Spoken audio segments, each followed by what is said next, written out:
family. It's Hillary and Becky again, and welcome to episode 5 of Growing Through What We're Going Through.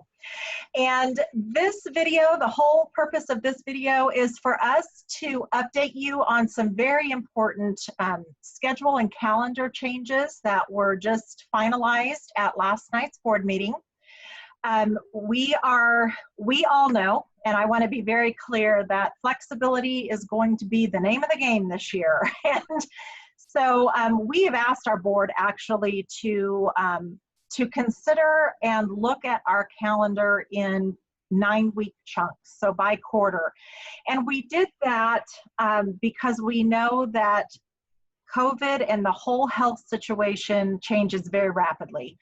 And so we wanted to be able to give families the flexibility to make changes if they get into, for example, remote learning and it's just not working. Well, after 9 weeks, then we can reconsider and have a change there. And same with teachers. If we find out we're having more and more remote learners come in, or now we need to adjust because we have less remote learners, we just wanted that flexibility. So our board has graciously agreed to do that for us. And so we're going to talk to you now about what's happening first quarter. So Mrs. Hecox, take it away. All right. Well, some of the biggest questions I hear: when is school starting?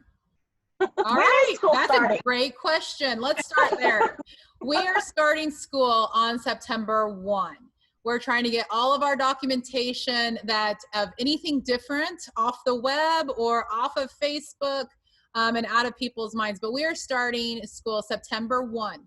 Now, what we are asking for and what will happen is on September 1st and 2nd, your students will be divided into 2 groups, only for these first 2 days, okay? Right. Only for the first 2 days.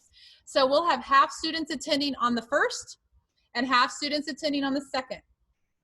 What the purpose of that is really just to help reduce numbers when we're talking about procedure and getting a new flow for the school and understanding what's going to happen. And so on the 3rd day, which happens to be September 3rd, everybody will come to school. Everybody. Okay. So we do not have, me and Becky do not have those students picked out who's coming on the 1st and who's coming on the 2nd yet. We've had a few other things going on. All right. But we promise you, we will get those out to you. It could be by letter of their last name. It could be by the class they're in. But we promise you we will communicate that sooner than later. And half of you will be coming on the 1st, half of you will be coming on the 2nd, and then everybody who chose on site will be coming in on the 3rd.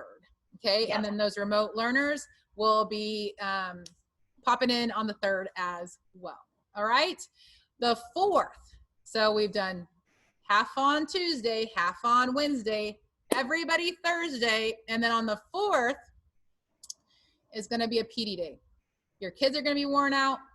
We're going to be worn out. And we're going to use that Friday to make sure that everything went well. And whatever didn't go well, we get it fixed before the next time your kids are in the building. Because like we've said, we're not going to get everything right, but we are committed to getting everything right. So that will be our safety net to saying, oh, this didn't work well. We're going to address it and we're going to make new plans so that when they come in then on the 7th,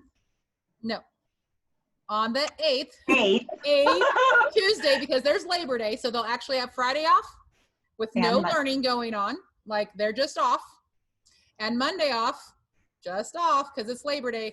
They'll be back on Tuesday, the 8th, and going to school that full week. All right. Tuesday, Wednesday, Thursday, Friday. All right. And we will post a schedule that shows this that you can print out and you have all of your dates. Okay. But we just wanted to kind of, that is a different way to start our school year than we've ever started it before. We are very used to starting in September here in Mound Ridge, so that's not a new thing to us. But this, we've never started in the half-day chunks, plus those will be early dismissals. I forgot to tell you that. So 1st and 2nd, half of the students will come on each of those days. So you'll be going to one of those 2 days, and there'll be early dismissal days. Then everybody comes on the 3rd, PD on the 4th, Labor Day on the 7th. Everybody's back 8, 9, 10, and 11. All right? Awesome. Okay. So, Mrs. Hecox, last night, our school board also passed a very important schedule change too, that is just for first quarter. Do you want to talk about that aspect as well? I do, because I think parents will want to start getting prepared for this. Yeah. We know how awesome you guys have been through all of this. You guys have been super, super supportive. Absolutely awesome in your feedback, your emails, your posts on Facebook. And so we want to make sure we get this out to you just so you can be prepared. We are fully ready to do on-site learning for your students. But the board last night, we did ask for 6 remote days. And so what that means is starting on September 16th, even our on-site kids on Wednesdays will be learning from home, okay? So the 16th is when it will start, September 16th. So we'll have a couple Wednesdays like normal, and then the 16th is when we'll have our first remote day, all right? So there's some reasons for this. Yes. Lots of reasons, and we're gonna go through those, but I wanna make sure you understand there's 6 of them. It's just for the first 9 weeks as of right now, because like we said, we're taking this in 9 weeks at a time. So, we will reevaluate at the end of that 9 weeks. Their need, okay? Yeah. So, and everybody's kind of used to that reevaluation piece as of right now, but we're committing to 6 of them as of right now for the first 9 weeks. So it's every Wednesday. Yeah. I could pull up my calendar, make sure I get the dates right. The 16th. And yeah, go for it. The 23rd, the 30th, and then October 7th, 14th, and 21st. All right, those are remote learning days for everyone. And it does affect preschool in that originally we thought preschoolers would not attend school on Friday. However, this first quarter, they will. So preschool students, 3 and 4-year-olds, will come Monday, Tuesday, off on Wednesday, and then Thursday, Friday, they will also come. So just know that it affects preschool this first quarter too, because we want to match what is happening with our K-12. Absolutely. So things that I've heard from that, like, what is that going to look like? What are they going to do? All of a sudden you've wrapped your head around the decision of on-site, and now we're saying, hey, you picked on-site and we're going to send them home for a day and you're going to do some stuff at home. Please know, they're going to know what they need to do on that day. Yes. We will be planning out, we'll be pushing out more information as the teachers get back from summer break. They make more plans. At minimum though, they do have to do they will have a live check-in. So there will be some synchronous learning on that day, all right?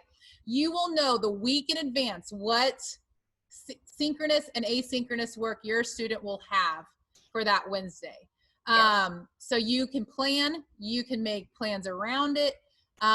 We are going to make this as easy as possible for you, but it is a learning day. It's not just a day off, it's a learning day. But we will work you through it, and we will talk you through it, and we'll get you through it. Okay. Some reasons for it. People are like, how are you going to clean the building? We're going to do a deep clean on that Wednesday. Yes. Okay. Deep clean. So that's going to be great for our on-site learners. Our teachers will be in the building. So they are going to be preparing their remote lessons. They're going to be preparing, because remember, we're one of the few districts that I keep using my hands. Okay.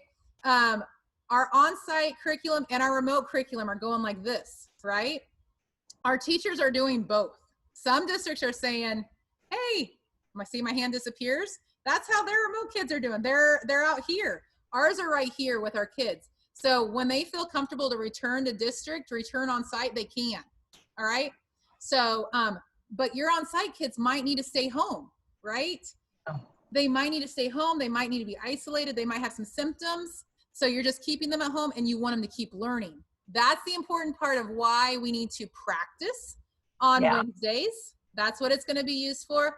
And our teachers have that precious plan time to make sure these platforms are going in the same direction, so your students can go in and out as necessary in those plans and stay educated the whole first 9 weeks. Okay. So, yeah, and in addition to all of the on-site being able to experience that remote learning on Wednesdays, it's also providing our teachers with valuable opportunities to connect with our remote learners in a deeper fashion. So it could be that we have some of our remote learners come on site on those Wednesdays because they haven't been there the rest of the week, to do some tests or to complete some projects that have to be done on site, or to use school resources that otherwise they might not have access to. So it is going to be good for both our on-site and our remote learners as we move forward. Questions from like my age of group: will we still be able to have practices on those days? Okay, am I now considered remote? No, you are not considered remote because we put you there. All right. We are asking for Wednesdays for you to stay at home and do your learning from home on that day. So you will still have practice on that day, and the coach will tell you when it'll be. It won't be during the school day because they're working. Okay, they are working all day. So they'll probably have it at normal time. They could have it before school, but practices and your ability to participate in CASHA sponsored activities is still allowed. Okay. Oh my. Mrs. Hecox, I think that's about all we need to share, but I did wonder, do you have just a couple of thoughts from a parent perspective? Because I don't have children going to school right now. Mine are all grown, but you do. You have kids in our district. And so, you know, I'm plugging in my computer or we're going to die here. Oh, okay. Well, all right. So while you're gone, be thinking about, from a parent perspective, kind of, what are you thinking about? I mean, how is this going to affect you and your kids, and what's it doing to your gut? I mean, talk about that a little bit. My gut has been in my throat to my toes this whole process. And what I want other parents to realize is we have been planning, like I said, we said it in one of our videos, a group of 40 of our educators and staff have been working together to make this plan. Okay. That's from people who their kids are off in college. Their kids, they might not have had kids, and your kids are their kids. And some have high school age kids, some have middle, some have elementary, some are pregnant or have newborns. Right. It affects all of us. It does. And we are sitting here every single day going, oh God, we love our family. We love our community. We don't want any hardship for anyone. We just want to make it through this whole season, this whole storm, supporting everybody. And so as a parent, you know, I've run the gamut. I've seen a lot of posts about like, I hope I made the right decision. This has been super hard. And trust me, it's been hard for every parent. Whether they made the choice quickly or not, it's still hard. It is. Because it could be hard that somebody's choosing something different than you, or somebody's not seeing your side of things right now. But I think what I have seen from our Mound Ridge community is support for everybody to do the thing that's right for their family. And so as a school district, we want to be able to support what you need to do for your family and for your kids. Absolutely. Okay? Now, I know by us saying your children will be remote, even one day a week when you chose on site, that could be a hardship. I get it. Like my stomach is in my toes right now. Okay. Cause I have kids this age. I'm like, what am I going to do with them? Are they going to do what they're supposed to? I chose this because like, I potentially can't be there, or I'm not going to be there. We're going to figure it out because this is good. This is good for our district as a whole. It's good for your teachers. Yes. And the people that you are sending your kids to for the other 4 days out of the week. And that's what I want you to remember too. You want teachers there that are focused on your kids Monday, Tuesday, Thursday, and Friday, okay, Right. that have self-care and are calm and compassionate, but also passionate about what they're doing, and they are not so worn down that your kid comes home and like, Miss Hecox was grouchy today. Okay, there'll be those days. Okay, I'm not promising that there's not, but I want you to see the other piece of it, of really supporting our educators, supporting our remote learners, but then finding ways that this supports you as on-site learners, because it does. It's going to take your kids through what learning looks like if they can't be on site. Okay? Which is likely going to happen at some point. It's going to happen. Whether it happens to your kid or somebody else's kid, it's going to happen to an on-site learner that they can't be at school. Whether it's COVID or they're just sick. Okay? Think about the opportunity that this allows us to be able to educate your kid every day, right? Every day you have an opportunity to log in and be educated. Okay, so that's something that could change education.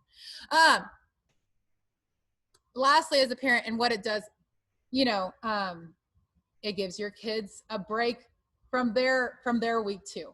Okay, it chops up their week just a little bit, that they are able to recoup, get going again, and ready to finish the week strong with Thursday, Friday, and they're coming back to a clean building. So it's getting cleaned every day. I don't want to elude you that it's not. It's going to be cleaned every day. Okay, we promise that. Deep cleaning over the weekends and on Wednesdays. Just clean further beyond protocol that we have established for COVID. All right. So as a parent, yes, will I have to call on Gigi or Grammy or a friend or another family member? I notice I didn't say my husband. He's going to be going to work. I'm going to be finding, I'm going to be at school with your teachers. I'm going to have to think outside the box, but I know in the long run, this is 6 Wednesdays that we're committing to right now to get us started. It's better to go slow to go fast, so that we are putting great prep work into your kids' education right now. And this will be what our district does to help support your kids and all of our learners here at USD 423, as well as our staff and our teachers. So for that, we thank you. Yes. For embracing this schedule change. It's 6 Wednesdays, okay, that we're committing to right now. Okay, and I think in the long run, it will produce a lot more positives than it will negatives. Okay, just like any decision does. All right. As always, we're here if you have questions or you want to clarify what does this mean, or even if you need help. I'm not saying we have all the answers, but that's our job right now, pretty much, isn't it? Brainstorming solutions. Absolutely. Okay? And like I said, we won't get it right every time, but we are dedicated to getting it right. Okay. Yeah. Anything I missed, Ms. Host-Ravipour? No, I just think we're ready to do the. That's a wrap. That's a wrap. Thank you, Mountain Ridge community. We do appreciate you. We will be posting all the schedules so that you can print them out and have them hanging on the refrigerator.